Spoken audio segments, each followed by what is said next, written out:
Hi, everyone. Thank you again for joining us today for this workshop that is part of our student debt summer series on student debt cancellation and federal loan information.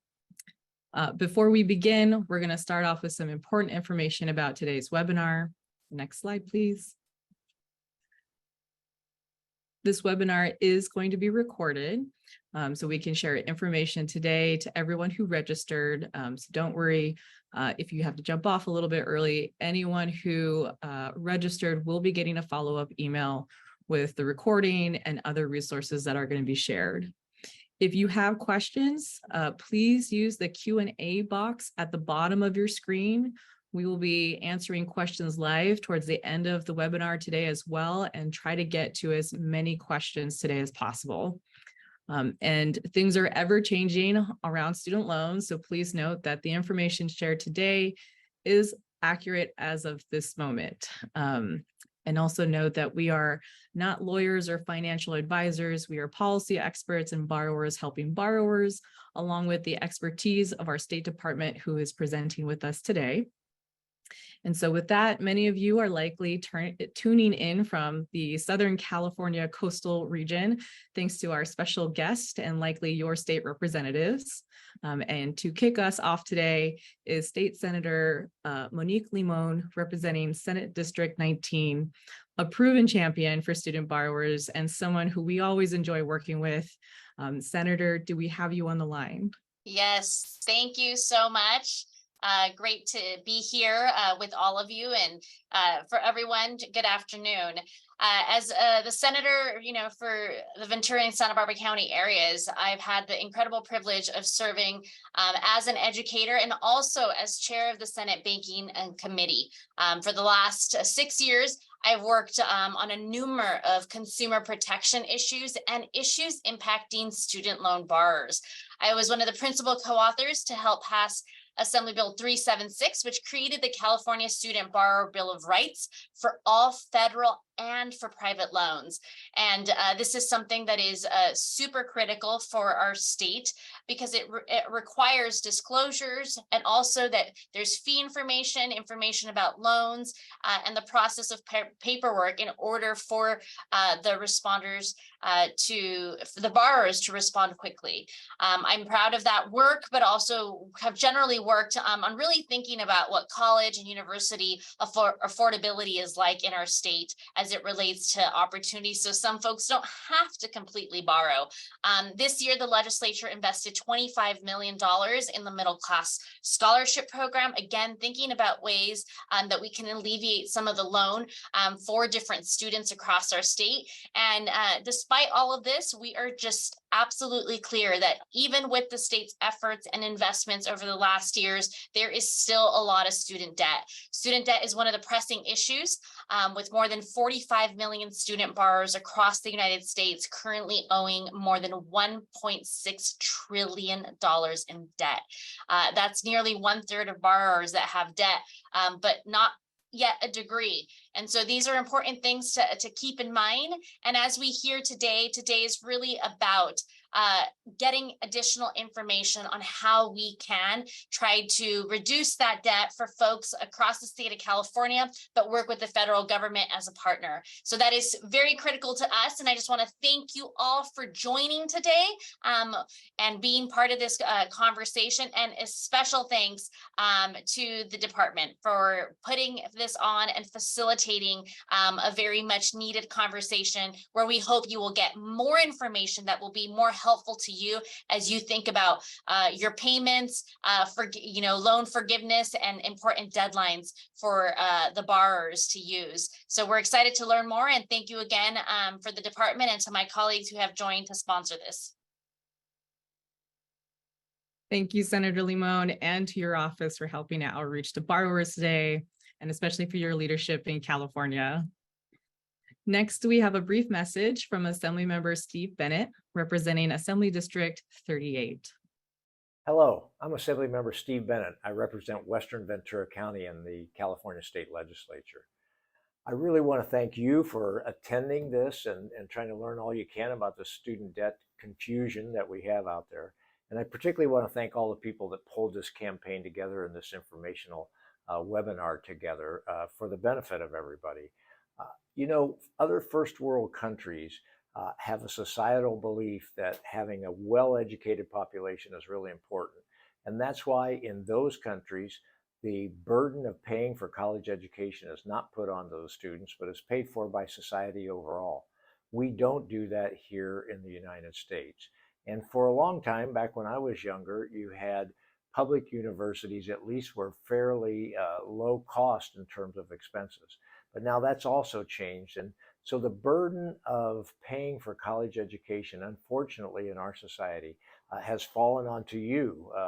And students are now responsible for, unfortunately, enormous debts when they get out of school. And for some people, it is really a burden. It's soul crushing for those people. So I really applaud the Biden administration for trying to help particularly low income people by relieving a certain percentage of their debt, that $20,000.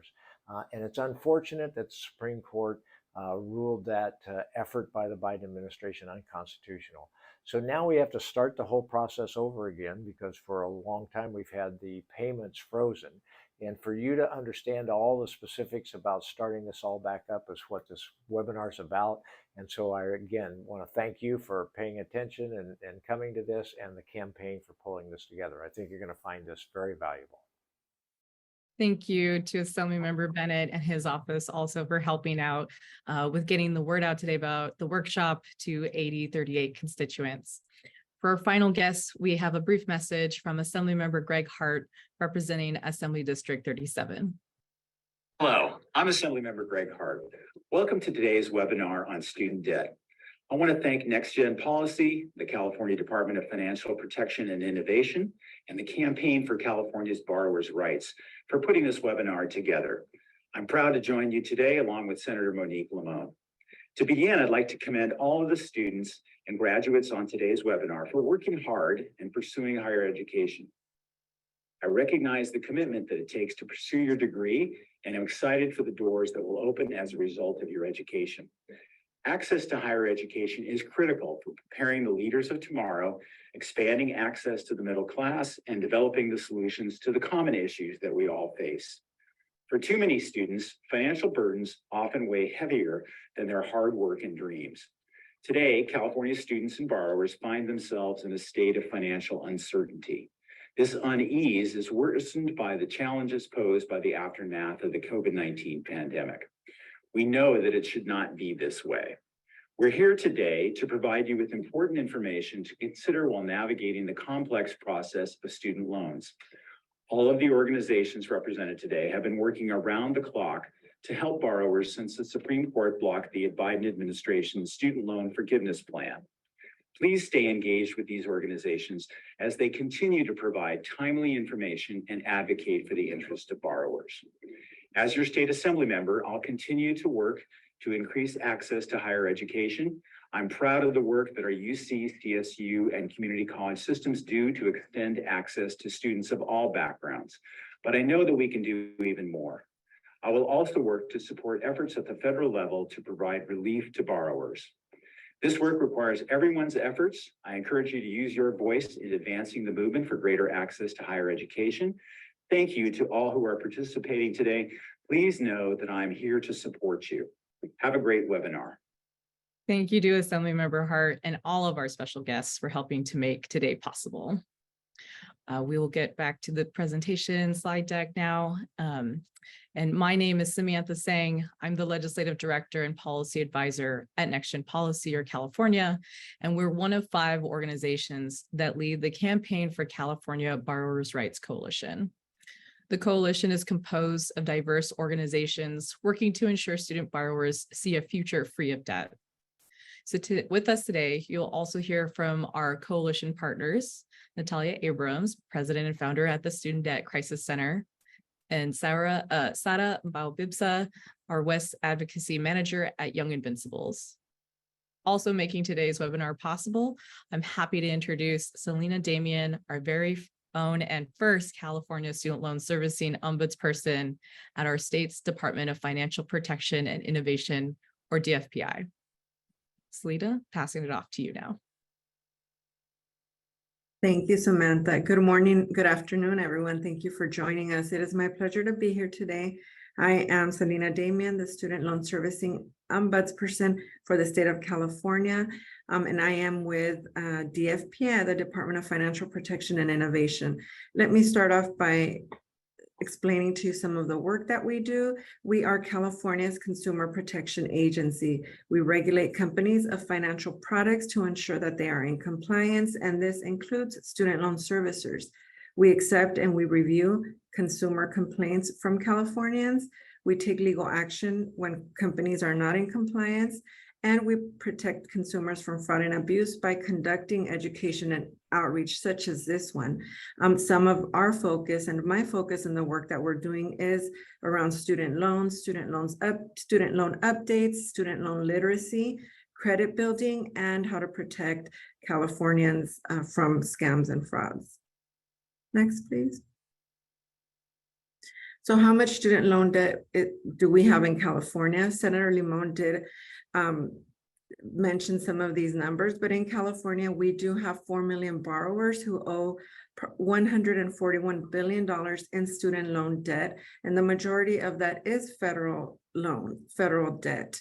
California has the highest number of enrolled college students at almost 3 million students, and in 2019 and 2020, 46% of California college graduates had student loan debt. The average debt load of a California borrower is $37,000, and in the United States, borrowers owe now, I believe it is over $1.8 trillion. Those numbers keep increasing on a daily basis. Next, please. And one thing that is important to recognize about student loan debt is the outsized impact that it has to students of color. Over half, or 56%, of students who attend public 2- and 4-year universities institutions in California come from families that earn under $40,000 annually.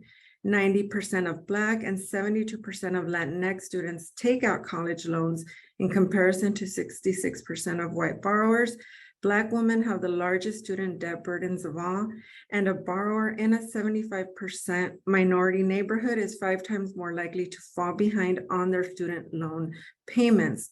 Default rates are higher for Black borrowers, followed by Latinx borrowers and first-generation students. Next, please.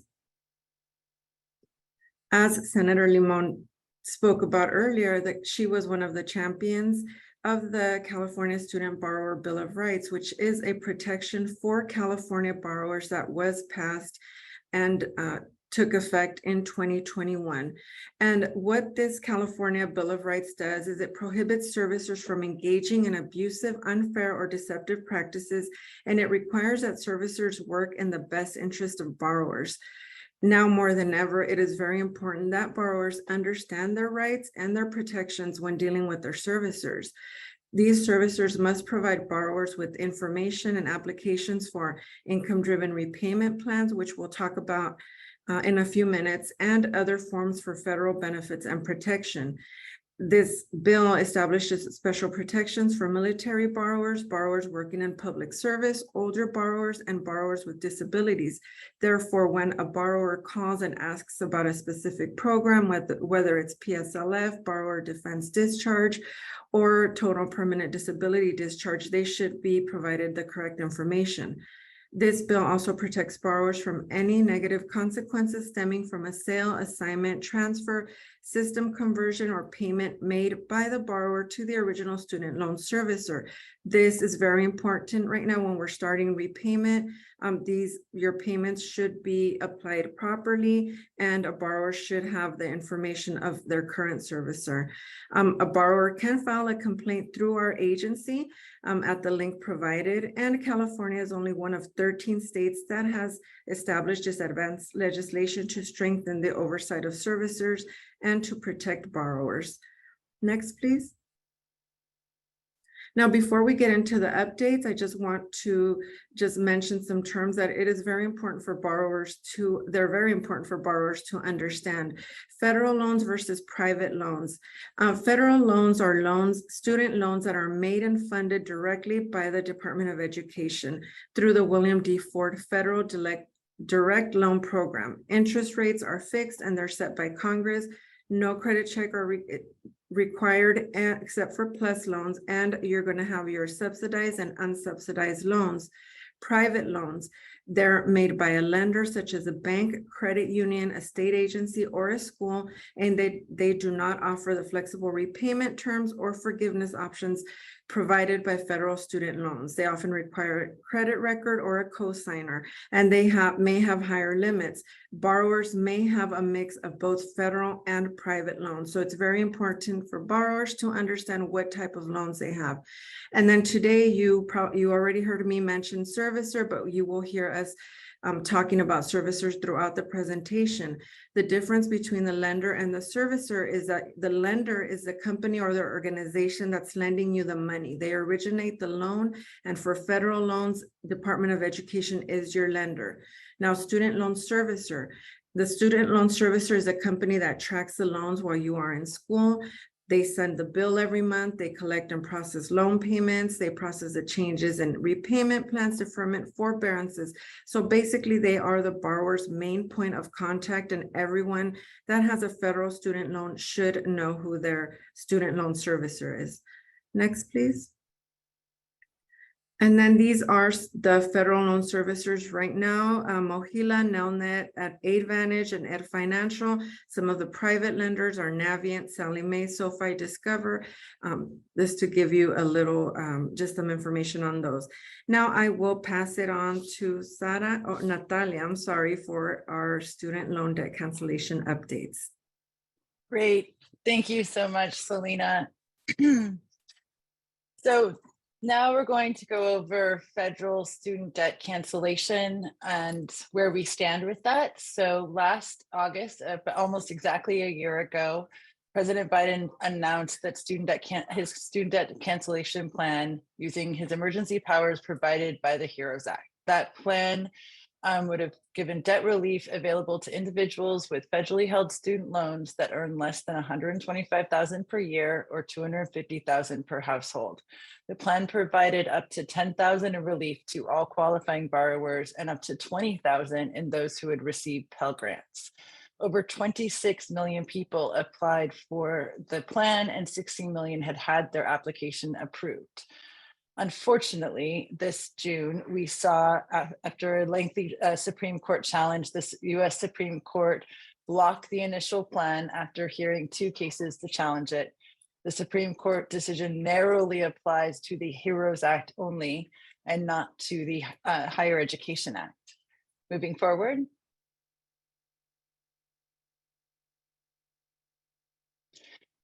So following the Supreme Court ruling, the president announced a new plan, what we're calling Plan B, to pursue student debt cancellation using alternative legal authority under the Higher Education Act, or HEA. The negotiated rulemaking process, or NEGREG, is already in process. Now it's begun, which allows the public to submit comments. We've gone through a public comment period where I believe almost 30,000 comments were submitted. And now we're waiting to have a committee of stakeholders set up to negotiate a final rule to be presented to the Department of Education. This process can take some time, and the final rule may look different than the president's initial plan. We hope to see this sometime next year, early next year. The administration's also pursuing targeted debt cancellation for specific groups of borrowers, including those who have been in income-driven repayment plans for over 20 years and those defrauded by predatory for-profit institutions. So, did we go? Yes, perfect, thank you. So moving on, this is, what I think a lot of folks have joined us here, and I see more than 300 folks here on a Tuesday afternoon. So you're here to learn about what to do now. We know that the pandemic-related payment and interest pause that we have been in ends at the end of this month. So at the beginning of September, We can go back a few to the next slide. One moment, folks. So there we go. So starting September 1st, student loan interest will resume, and starting October 1st, payments will resume. And we understand that since March of 2020, your payments for the majority of federal student loan borrowers have been turned off. So this is, new to many folks, and people have never made a payment before. And so what the Department of Education and the White House has announced is an on-ramp to repayment. The Department of Education will launch an on-ramp program for borrowers who cannot afford payments resuming this fall.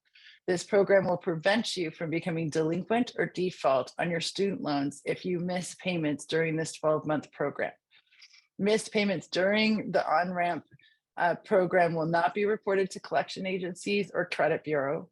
However, interest will continue to accrue should you miss your monthly payment, and future bills will be automatically adjusted to reflect the accrued interest during those months. So you could see an increase in payments if you miss a payment, but you won't go into default or delinquency or have it reported to the credit agencies, which we know is very important to you as a student loan borrower.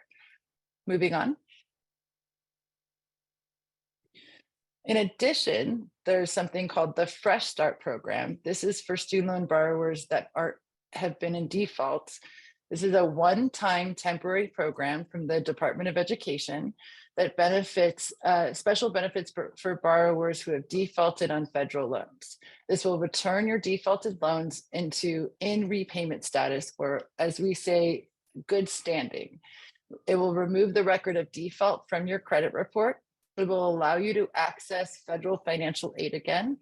It will stop the collections and allow you eligibility for other government loans. You must contact your loan holder. If this is not automatic, the way the on-ramp was that we just discussed, and if your loans are held by the Department of Ed, you can contact them using one of the methods below that you see on your screen. And if your loans are held by a guarantee agency, which often happens if you're in default, you'll need to call that guarantee agency. And for those that I see on the phone, you can go online to go to myed.ed.gov,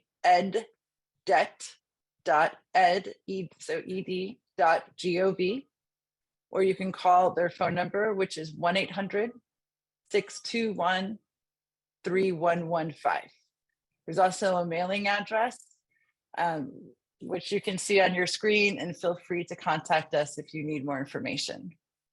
All right, so now we're going to talk about the new income-driven repayment program. I've seen a lot of questions about this. There are, we have the on-ramp, we have Fresh Start for those in default, and then we have another announcement that just came today. This plan is now live. Saving on a Valuable Education Plan, or SAVE, SAVE. This is a new income-driven repayment plan, or shorthand IDR, that will replace revised pay-as-you-earn or repay. The plan raises the amount of income that's considered non-discretionary income by guaranteeing that no borrower earning less than 225% of the poverty line, roughly $15 an hour if you are a single individual borrower, will have to make a monthly payment, or your monthly payment will be at zero and you'll stay in good standing. If you make $0, you pay $0. If you make $15 an hour as a single person, you'll pay $0. Borrowers who enroll in the SAVE plan will not be charged unpaid monthly interest. I saw a question about interest. This is what I meant about out of control interest. So a borrower will not be charged unpaid monthly interest, meaning if no borrower's loan balance will grow as long as you continue to make your monthly payment while enrolled in the SAVE plan. Additionally, benefits will launch next summer. So that's what starts now.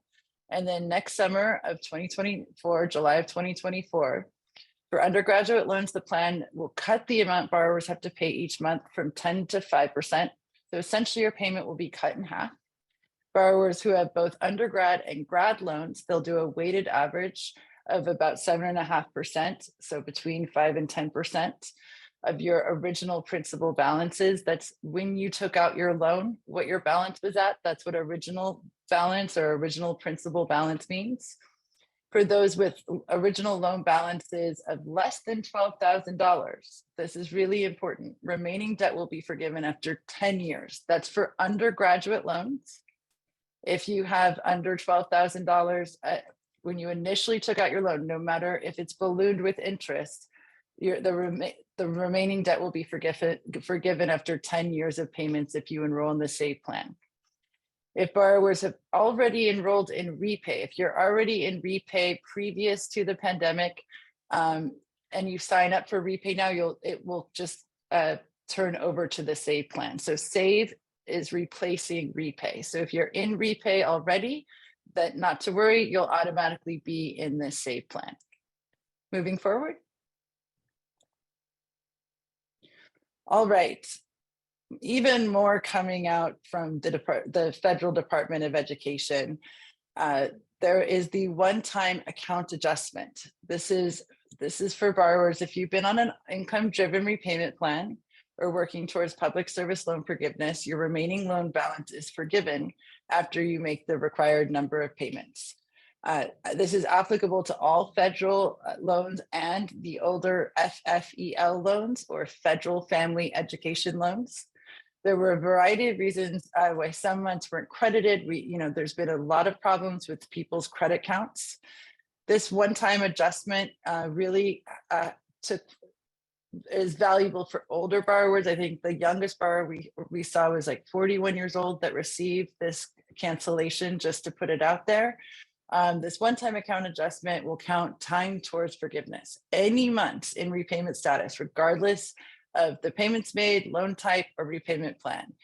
12 months of consecutive forbearance, or 36 months of total forbearance. We know so many of you were steered into forbearance when you should have been on a repayment program. Months spent in economic hardship or military deferment counts in 2013 or later.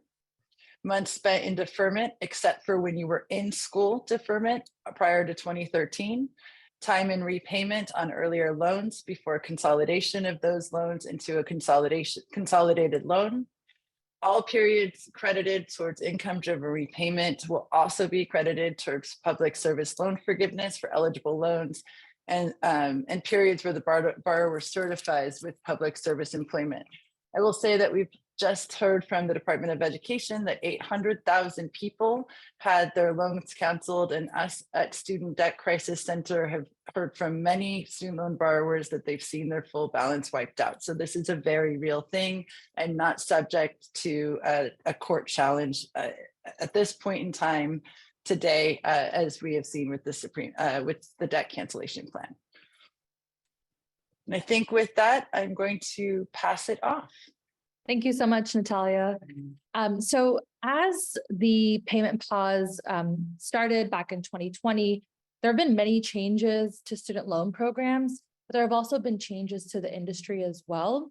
So this means that your student loan servicer might have changed in the last couple of years. So it's important to know which company is your current student loan servicer. And you should definitely get in contact with them to make sure they have your most updated contact information. It's important to take the time to know your loan information. So if you've had any personal circumstance changes or student loan servicer changes, you'll want to be current in knowing your loan types, your balances, and your servicer. You also want to make sure you review your account or accounts to ensure your servicer and contact information is updated on studentaid.gov. You want to be sure to carefully review all communications from your servicer or the Department of Education. In just a minute, Selena is going to help you identify when you might be getting information from scammers. So it's really important to keep a really vigilant eye in regards to that. For your federal loans, there are repayment options for you, and you can explore them through a loan simulator, and the Department of Education has currently one up on their website. If you're in default, you have the Fresh Start program to help you get back on good standing by contacting your loan holder. And we really hope that the information we're providing today will help, especially new borrowers, those who have graduated during the payment pause, and anyone in default prior to the pause, as we know things could have been even more complicated throughout this time. And Selena, passing it back to you. Thank you. Thank you. So as Sarah mentioned, with everything going on with student loans, everything we're hearing in the news, there is a lot of confusion, and we understand that scammers are taking advantage of this. So I get emails from borrowers now almost on a daily basis asking if the emails that they're getting, the phone calls that they're getting, if they are legit. And many of them are not. So it is very important for student loan borrowers. Sometimes they're reaching out to people who don't even have loans, but that they are aware. They are contacting borrowers by phone multiple times a day, 800 numbers. They are being very aggressive. They are sending emails, urgent emails, saying that a borrower or a person has to take action. And they are also sending information through the mail with logos that look very official. So many times these companies will sound like they are affiliated with a government agency, and they'll have a student loan assistance or some sort of name that sounds like it is a legitimate company. What borrowers need to understand is that there is nothing that a company can do for you that you can't do on your own for free. There are companies, there are agencies, there are organizations such as the ones here today that can provide you resources, that can guide you. FSA has a great website, or the Department of Education, where you can download all the forms, extensive FAQs. Understand that your loan servicers, those Mojilas, those Advantage, they're not going to be calling you multiple times a day. The federal government is not calling you multiple times a day either. When someone reaches out to you, you verify the information. You can go on Google, enter the 800 number, enter the name of the company, and you can see if there are complaints against those companies. Do not give these companies any of your login information, passwords. They may already have some of your information as well. They may know how much student loan debt you have, but it is very important that you verify the information. We want everyone to be protected. Do not subscribe to any monthly service. Do not pay anything. So we are here to provide assistance. If you receive an email and you're not sure, reach out to one of us. We can verify if it is a legit company. But as I said, Department of Education and your servicer, a lot of that information will come in email and mail form, but you can log on to your portal. You're going to have a servicer portal, and you're going to have a studentaid.gov portal, which is going to be the main, your main hub for all your information. So those are the two portals that you need to be familiarized with. So if anyone else contacts you outside of that, just log on and see what correspondence has been sent.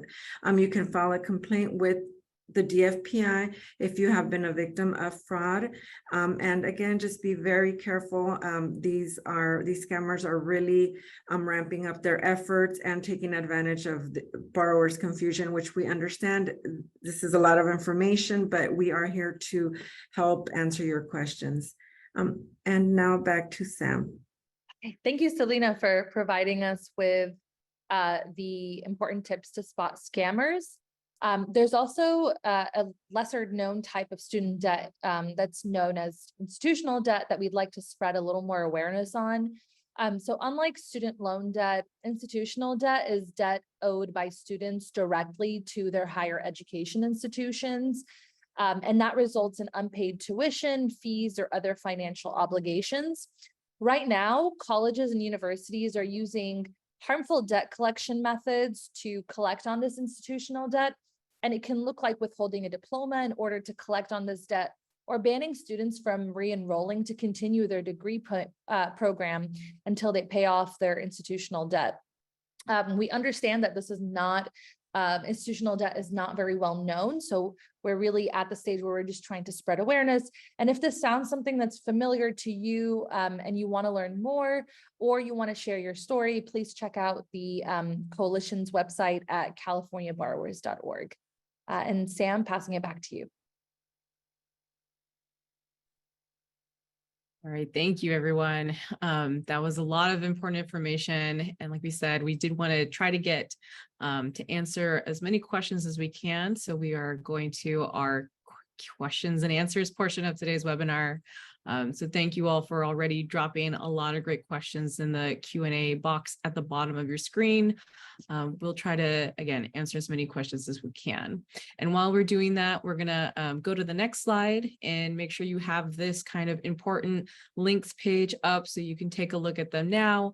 Again, you will get this in your inbox, in your email after today's webinar for your, more time to peruse through. All right, so let's see. I know there's a lot of questions around the SAVE program.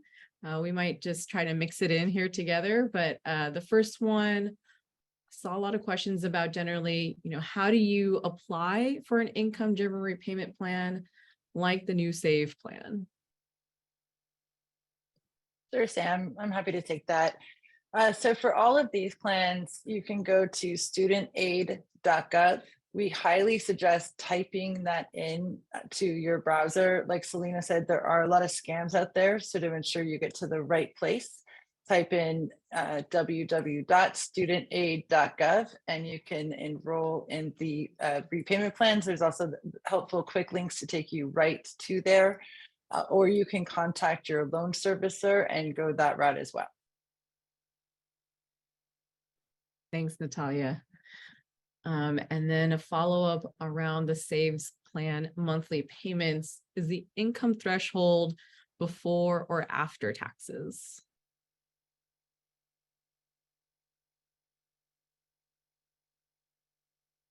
I believe it's on gross income, but I'm sorry, I'm a little rusty. The AG, yeah, adjusted gross. Adjusted gross, thank you, perfect.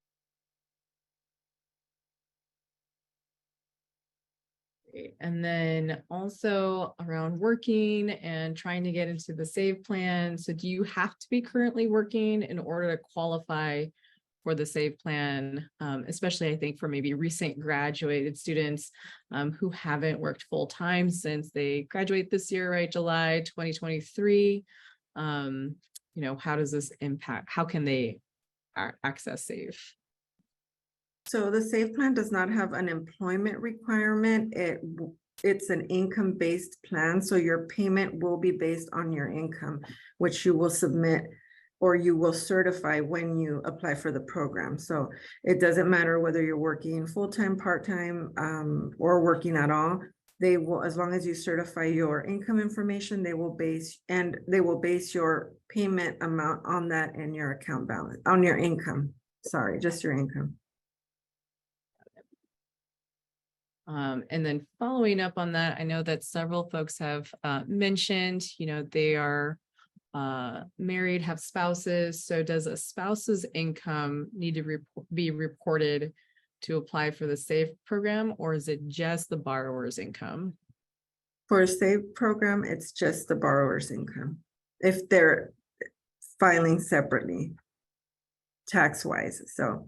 And I would recommend, because everyone has a different situation and it's very hard to get into the intricacies of the requirements, but the link that you're seeing on the screen right now, it has sample calculations, how they come up with the AGI, how it would affect someone with a certain income. So I would recommend that they've just updated this information probably as of this morning. So you will see how they are calculating the payments under this plan. And like I said, everyone's is going to be very different. So it's hard for us to just to give a clean answer, I guess. But yeah, this is a link that everyone will need to go on to get the information and to get the link to apply as well. Perfect. And we also have a number of questions around public service loan forgiveness, or the PSLF program.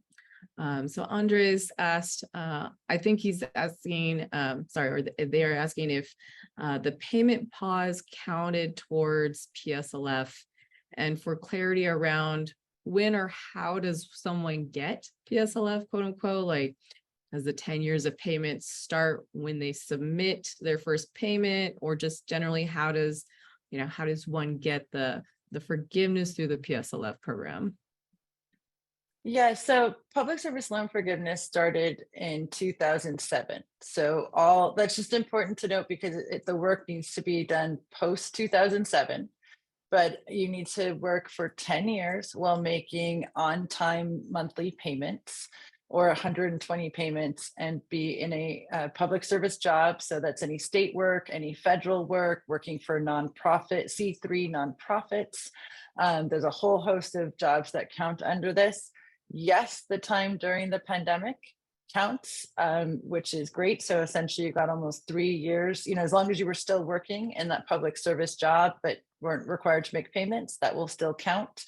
I saw some of the questions, the SAVE program and the income-driven repayment programs, not only do they count, they make more sense for public service loan forgiveness. By enrolling in an income-driven repayment program and the public service program, you can pay as little as possible and then shorten your time frame to 10 years versus 20 or 25 and have the remainder forgiven. You can also find this information. I say there's not a link for that, but at studentaid.gov for public service loan forgiveness. And it's after 120 on-time payments that you will receive your public service loan forgiveness. And I know this was pre-pandemic, but you needed to stay working in your public service job until you receive that check.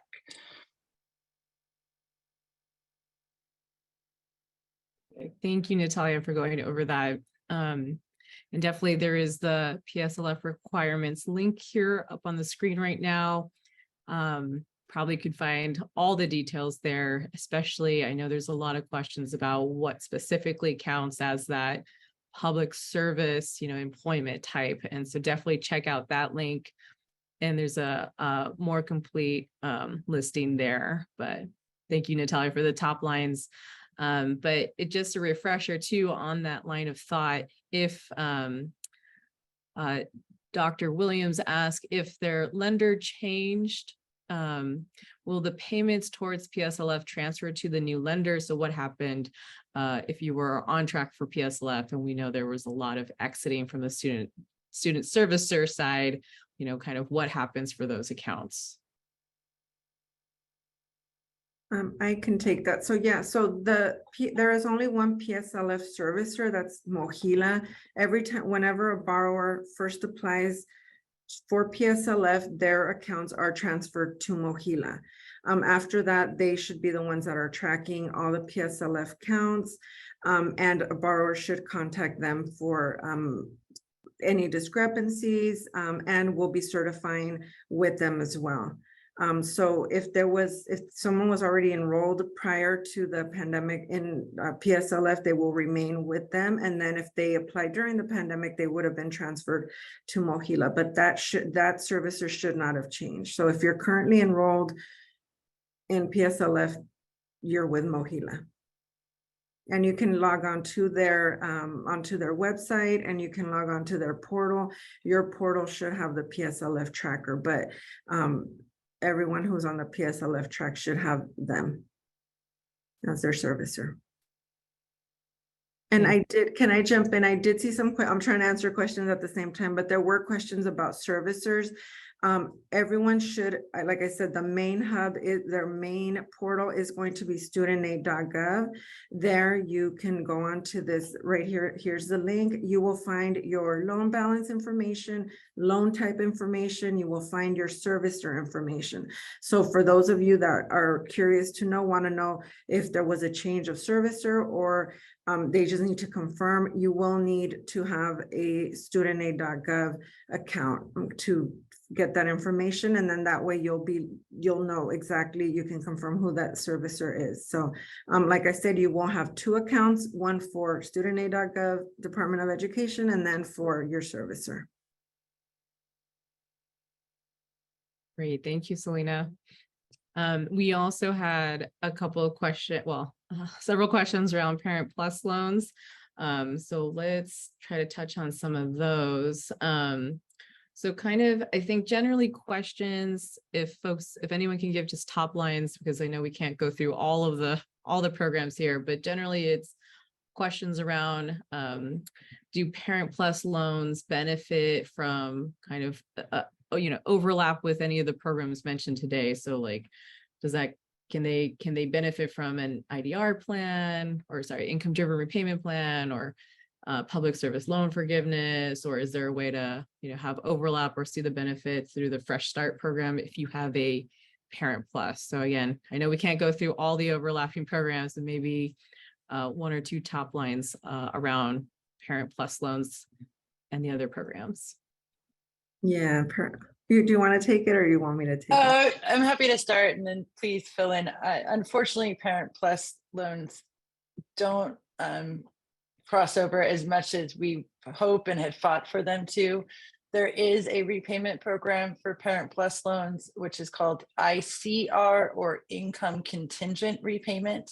This is not as generous as the SAVE program. However, it can help you from avoiding default or delinquency.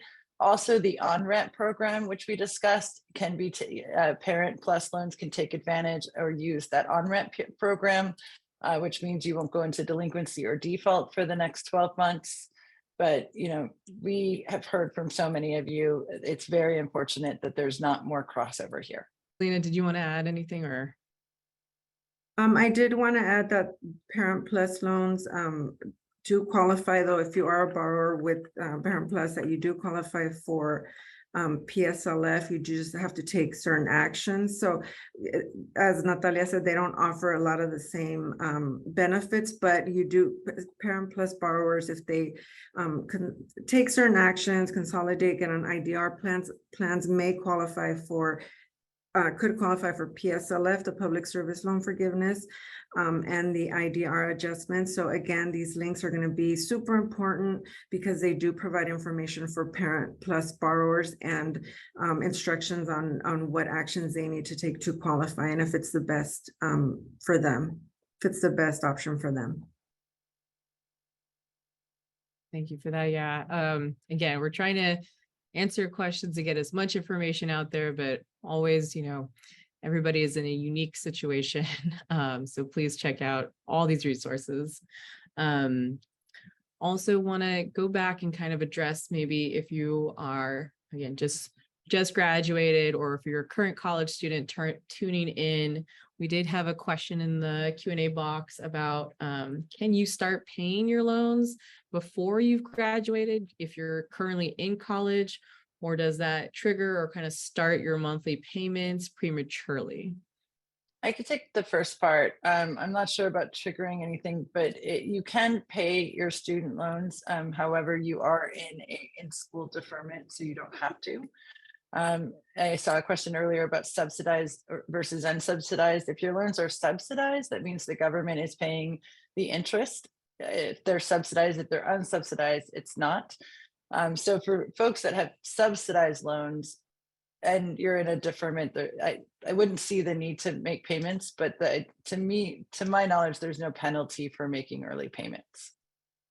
Yeah, and then if you were to, there is a way where you can get out of the in-school deferment. You can request to get into repayment. So yes, once you've requested to be put out of in-school deferment, then you will have to start paying, unless of course you went back to school or requested or were put on a different forbearance or deferment. But for if you request to get out of in-school deferment, you will have to start repaying. Excellent. There are a couple questions around the debt cancellation plan, that original, Biden's proposal for up to 20,000 in student debt cancellation if you were a Pell Grant recipient. Does the Supreme Court's decision, I think, Natalia, that you touched on, to block the debt cancellation impact any of these other kind of important updates or changes in programs that we've been hearing about? No. So the Supreme Court decision that was passed down in June or July or late June does not impact the programs that we've talked about today. And we are tracking any potential challenges to programs, but as of today, there is nothing that's challenging the SAVE program and public service loan forgiveness. has never been a part of this program or been a part of the challenge either. So the information, as Sam said at the top of the hour, that's being presented is all current and not being challenged. Thanks, Natalia. And then also kind of conversely, we had a question about, if you do enroll in these programs, would that disqualify you from student debt relief? Which I think I'll just start by quickly saying, that process is still working its way through negotiated rulemaking, a very kind of administrative process at the federal government level. So some of that is to be determined, but we will see. I know Natalia looks like you wanted to jump in. Oh, you're absolutely right. And even let's say best case scenario, we get a phenomenal rule similar to the president's plan through the HEA process. It will not impact you at all if you're part of public service loan forgiveness or the SAVE program or the on-ramp. That's why we're encouraging everyone, especially folks with low income, to enroll in the SAVE program, get the lowest payment possible. It's our ethic at Student Debt Crisis Center to make, get the lowest payment possible while we fight to change the laws and get debt cancellation. Yeah, and for us, I think working with borrowers also on a daily basis, I understand there's a lot of confusion and even in the chat, a lot of questions about the application for the debt relief. So these are the PSLF, and I think it's important to understand PSLF and the income-driven repayment forgiveness. Those are two separate options, separate programs than the debt relief that we've been talking about, the one that was blocked in the Supreme Court. So they all have different processes, different requirements. So as of right now, these are the benefits, the plans that are available for borrowers and that we think that everyone should know about, really, to understand their options. And when things change or there's another plan that comes forward or goes through the rulemaking process, then there will be guidance provided then we can share that information. But at this point, these are the best plans for borrowers with federal loans. And so and just remember, income-driven repayment, IDR, it's the repayment plan that it's a requirement for both PSLF and IDR forgiveness. So there is some confusion there, but yeah, read the information, attend multiple webinars if you have to, because we understand that this can be really tricky and confusing. But are there any more, Sam? Yeah, we have a couple more I think we have time to get to. There is a question around private loans. And so I know kind of at the top we touched upon this, but maybe it's a good thing to go over again. Does any of this that we went over today apply to private loans?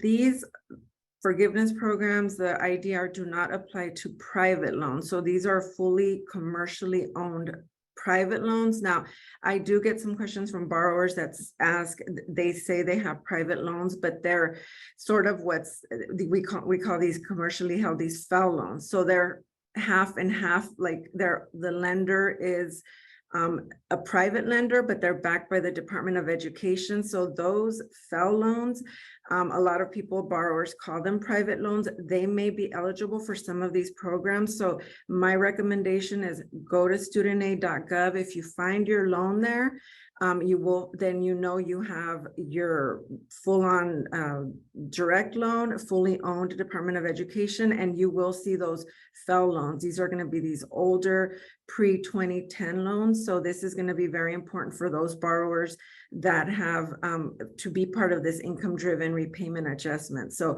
fully private loans where you have Sallie Mae, bank loans, those loans unfortunately do not get any of these benefits. But if you have the FEL loans, commercially owned FEL loans that are still backed by Department of Education, you could be eligible. So it's very important to check studentaid.gov.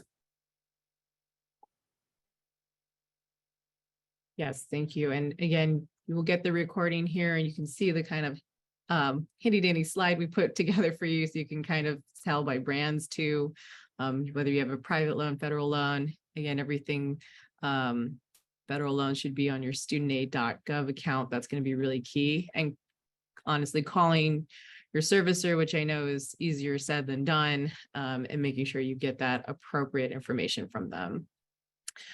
We're coming down to the last few minutes, so maybe we also want to put up another slide to have, while we're wrapping up here, some other important links for additional resources.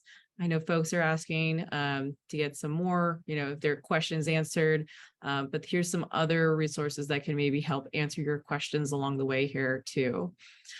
So with that, this is another SAVE program question and kind of around the general income driven repayment programs. Is there any penalty with switching in and out of various IDR programs? And again, is the SAVE program the only IDR program that will be available moving forward? There is no penalty, and it's just the newest plan, and it's been the way that the calculations and it's calculating the income and payments, it has been called, or it is going to be the most affordable.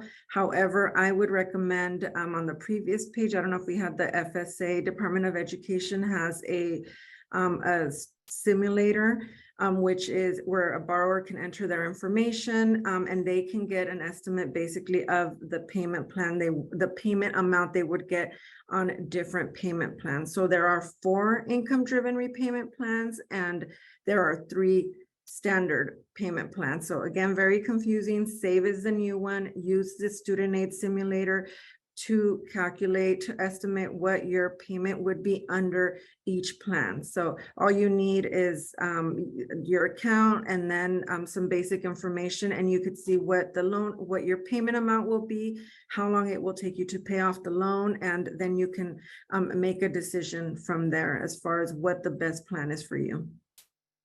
All right. Anything else to add from our other speakers since we're going to wrap up?